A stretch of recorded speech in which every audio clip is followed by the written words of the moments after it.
It's time to sit back, relax, and listen to Conversations with Joan.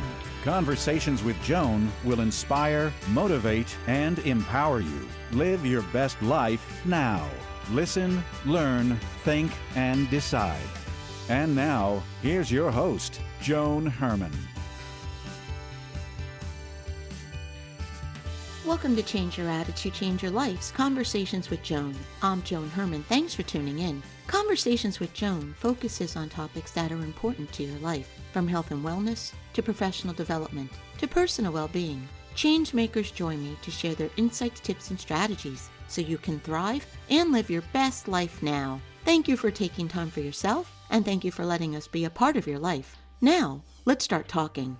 Inner strength is an essential skill that's necessary for carrying out tasks, making decisions, and achieving goals. Without it, it's difficult to start anything, and it's difficult to get to the finish line. Today's guest, Alyssa Ages, was able to flip Mack truck tires and walk with 300 pounds on her back. She was the strongest she had ever been until her body betrayed her. During the process of rebuilding her strength, she began to wonder, what if strength isn't about how much we can lift? What if it's about how we manage life struggles? Alyssa joins us today to discuss how the pursuit and possession of strength can permeate every aspect of our lives. Alyssa is a journalist, former personal trainer, as well as a strongman competitor, marathoner, triathlete, and occasional rock climber.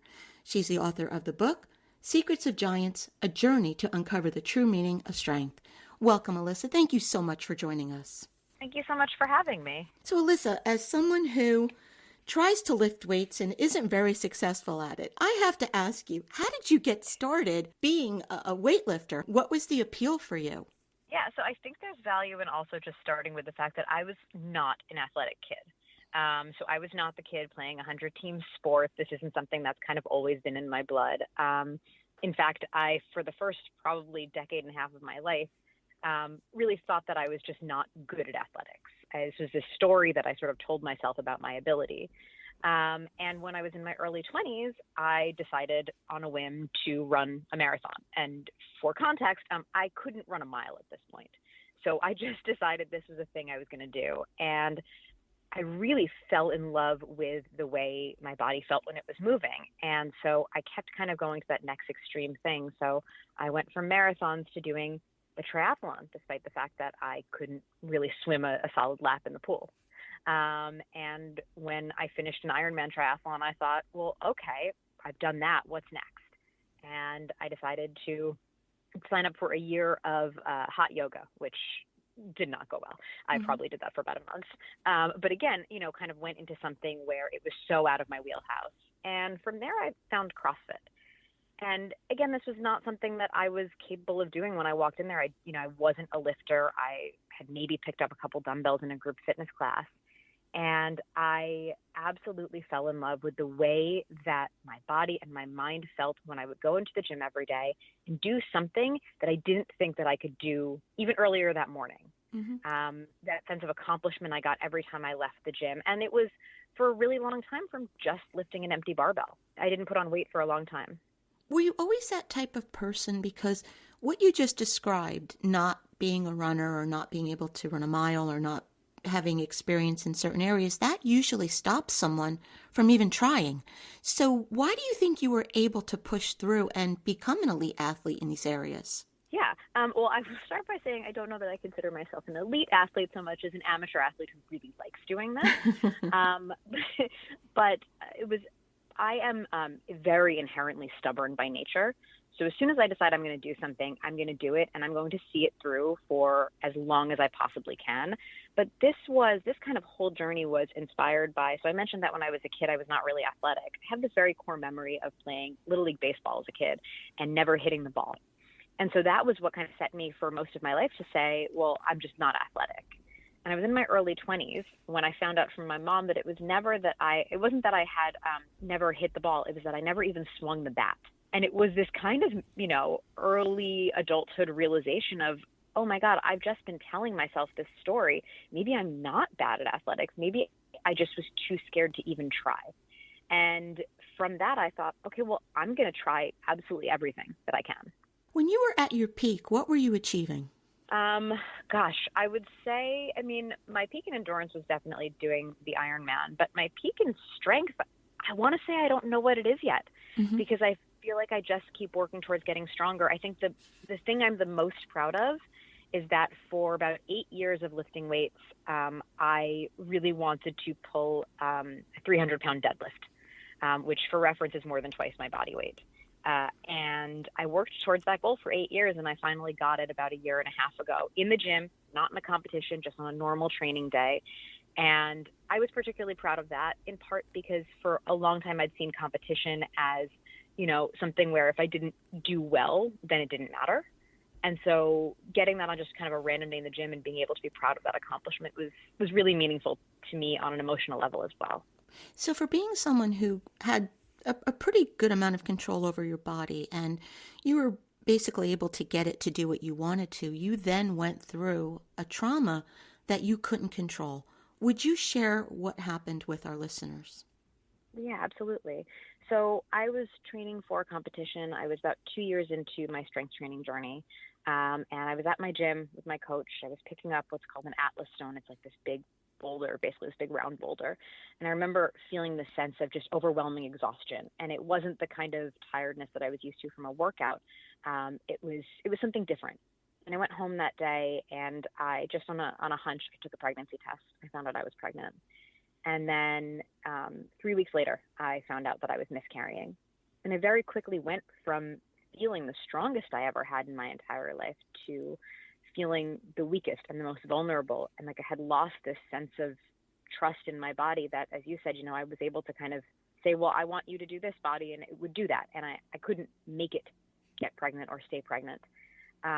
And as I went through, the aftermath of the miscarriage and then several months in the fertility clinic trying to get pregnant again, one of the things that I did for my health at the time, just mostly my mental health, was I kept returning to the gym and lifting weights. And I would find that I would leave those sessions walking a little taller, with my shoulders pulled back, with my head held higher, something that didn't happen when I would go for a run.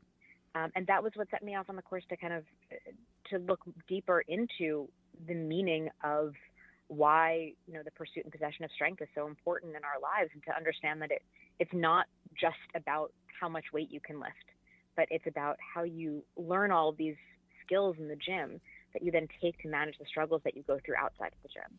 How much of the strength that you were utilizing as a weightlifter, how much of that was physical, and how much do you now believe was mental?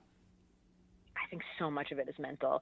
On a really literal level, obviously, the stronger that I get, the more that I can lift. But one of the things that I did in the journey for this book was I started to work with a performance psychologist, because I was positive I had this fear of failure, this fear of failing when I want to put a weight over my head, right? And when I spoke to her, she said, well, it's not just this kind of, basic fear of failure that people talk about with you. She said, one of the things that you do is you hold yourself back from doing the things you know you need to do to achieve success in a lift, because you're scared that if you try, if you do all the right things and you still fail at it, then you have to admit that maybe there's something that you just can't do yet. And that was this really powerful realization for me to go, I have to, I'm still kind of not swinging the bat. I have to really put myself out there more and be willing to make those mistakes. One of the most powerful things I've learned in lifting is that failure doesn't make me a failure. Mm-hmm. It gives me an opportunity to go, okay, well, how do I fix this for next time? Do I move my feet in a slightly different place? Do I shift my hands on the bar? And when you learn that in that gym setting where it's kind of controlled and you're putting yourself into those situations where you're going to face failure on a regular basis, that changes the way you see failure and your capability outside of the gym too. So, right.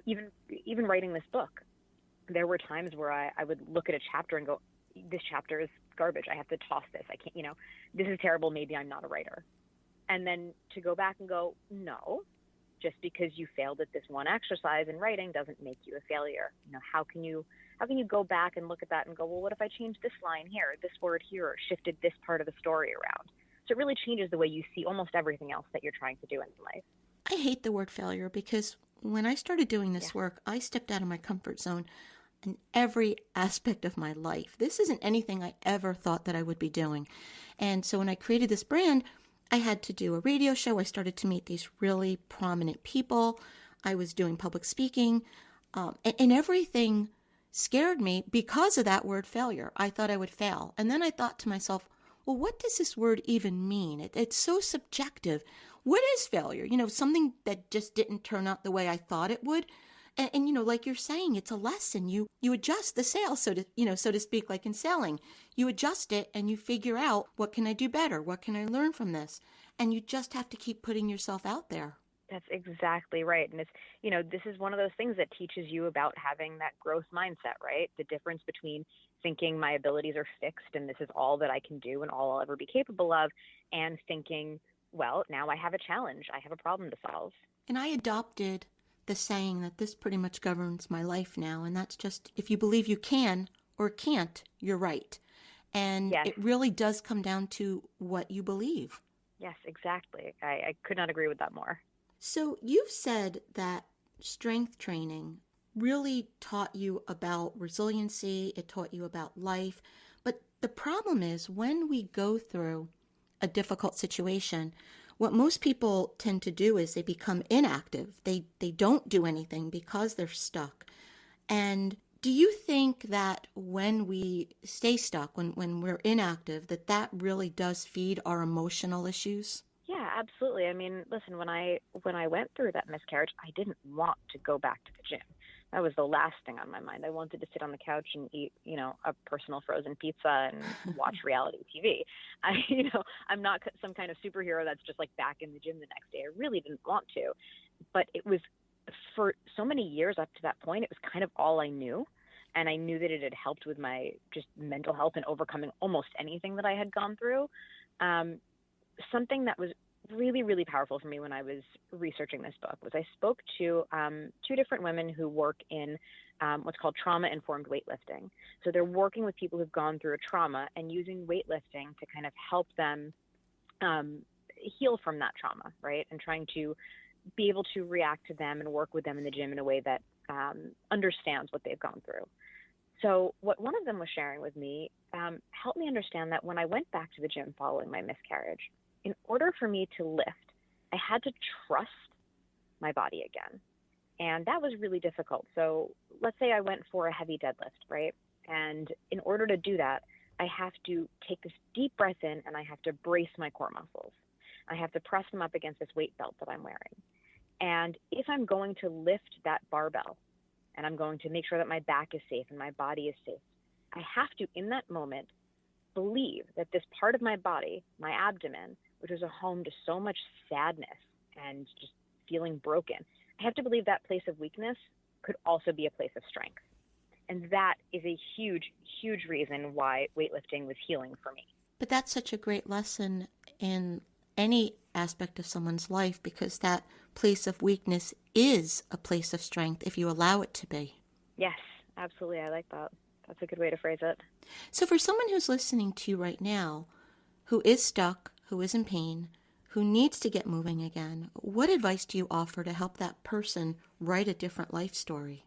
Yeah, I think for me, it was strength training that got me back into it. But it was also running for a while, and it was going for walks. And it's really, whatever, if it's something that doesn't bring you happiness, it's not going to be the thing that helps you heal, right? So if going to the gym and lifting weights isn't the thing that makes you feel better, that's not going to be it. But I can't stress enough how important just moving in some capacity is. Just getting out for a long walk on your own or with somebody else is really, really important. Feeling that kind of sensation of your muscles working, of your body working, of your body wanting you to get better, for your body wanting you to heal. I think that that's really, really important. And when it comes to strength training in general, I always say if somebody does want to get into that for any reason, I think one of the best things that you can do is start out by working one-on-one with somebody. I would not just recommend going and picking up a heavy barbell in your gym. Some of us, as we get older, we tend to think that the best is behind us. But you say that it's never too late to begin a strength journey. Can you tell us why and What should we be doing to not get hurt in order to make this happen? Yeah, listen, as we get older, and especially as women, one of the things that we know this to be true, is that we start to lose our bone density, right? Particularly after menopause. When we start to lose bone density, first of all, that we don't notice that. So you might think that that's not a problem for you, that that's not happening, but you don't notice it until something happens. And usually what that something is you've fallen, you break a bone, and that's the time where you start to lose your independence. And then you age really quickly, right? Because you can no longer live independently, do the things that you wanted to do. And there's this combination of things where strength training is so important at that point in our lives. So it's the bone density aspect, right? We know that when we put weight on our muscles, on our bones, that it helps to rebuild bone density. That we know. We also know that it helps to rebuild and continue to build muscle, which as anybody gets older, men and women, we encounter something called sarcopenia, which is the loss of muscle mass and strength, right? When you combine those two things, you get into fall risks, you get into all kinds of other issues. So it's incredibly important. But again, that said, you don't have to join a CrossFit gym in your 50s and your 60s. You absolutely do not have to do that. I always tell people, and I just mentioned this, that the best thing you can do is find someone one-on-one to work with. If that is not in the realm of possibility for you, small group fitness classes or small group training with a couple of friends is a great way to do it. Really what you want is someone who's a qualified professional to be looking at you and the way that you move and making sure that you're moving safely. Because the last thing you want to do is go too heavy or too hard and end up injuring yourself and putting yourself back in a situation you don't want to be in. Beyond that, body weight work at home. So just doing some squats on your own, modified push-ups, that sort of a thing, and resistance bands, which are really low cost and provide really great resistance that will help you, again, work on building those muscles. Do you think as parents we should be encouraging our kids to get involved with sports? Will it help them to build resiliency? I'm so glad you asked that. I've spent this morning literally writing an article about that. Mm-hmm. Yes, I think it's incredibly important. And, that's any level of activity. Getting active with our kids and letting our kids also see us be active is incredibly important. It teaches them about, yes, resiliency. It teaches them about failure. It teaches them good habits, being active. You start to, when you take care of your body in that way, you start to take care of your body in other ways, right? You're going to work on getting better sleep, eating better. We create these healthy habits early in life for them. And by showing it, by us modeling it, it makes it more likely that they're going to do it because they just want to do what we're doing, at least at a certain age. I think when they're teenagers, probably not. I don't have teenagers. I have a 5.5-year-old and an almost 4-year-old. So my kids are at the stage where they just want to do what I'm doing. And I have seen with them, the language around their bodies is so different. They talk about being strong. I was looking at this video the other day of my 5.5-year-old when she was, I think, 3.5. She was carrying this huge stuffed teddy bear across the room to her sister. It was like twice her size. And as she lugs it across the room, there's 2 adults on either side of her trying to help her out. And she just goes, "No, I'm strong." And there's this look of pride on her face when she finally gets it to where she wanted to bring it. And that is so important for her self-esteem, mm-hmm. for her self-worth, and for her confidence as she gets older. We know that our kids are going to be exposed to other messages on social media, but if we can start them out with a good basis of understanding why moving our bodies is important and why loving our bodies for how they move and what they can do versus how they look is incredibly important, we set them up for just much better outcomes in life. Yeah, I have 2 sons that are much older than yours. They're late 20s, early 30s, and they were both athletes. And one of the things that, there are different schools of thought on this, but I think it is important to allow the kids to lose in a sport because, that saying of the agony of defeat, but you learn so much from that. And if we don't let our kids do that, if everyone gets a medal for participation, I think they're losing an important lesson that will teach them to become stronger. Yes. Yeah, I agree. My older daughter absolutely hates losing. She was the only kid for the first 2 years of her life. So she's used to, being first in a race against mommy. And I see it now when she loses to somebody else. It's really hard for her. One of the things I try to model for her is letting her see me fail. So she'll be in the gym with me when I'm lifting weights. And if I, miss a rep, I don't kind of gloss over it. I tell her what happened. Like, you know what? Mommy's muscles weren't working with me enough today for me to get that. But I just know that, the stronger I get, the easier that will become next time. I show her videos from competitions where I've come in dead last. I want her to see that, and I want her to see that I still get back out there and I keep going. The book is Secrets of Giants, A Journey to Uncover the True Meaning of Strength. If you would like to learn more about Alyssa and her work, you can visit alyssaAges.com. Alyssa, in about 30 seconds or less, what's the takeaway?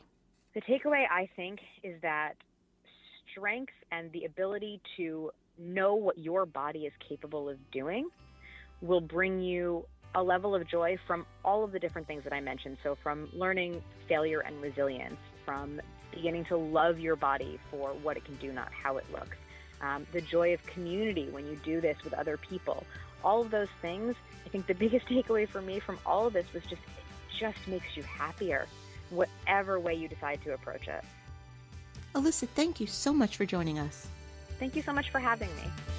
Thank you for joining us. I hope you found the show informative. At Change Your Attitude, Change Your Life, we believe that knowledge is power. Take what you've learned, apply it, and live your best life now. Remember that the information provided is the opinion of our guest and should never replace the advice of a professional who knows your personal situation. If you'd like more information, visit our website, cyacyl.com. That stands for Change Your Attitude, Change Your Life. While on our site, listen to past shows on demand, read the digital magazine, sign up for our mailing list, and be sure to follow the show on social media. Until next time, this is Joan Herman. Thanks for tuning in.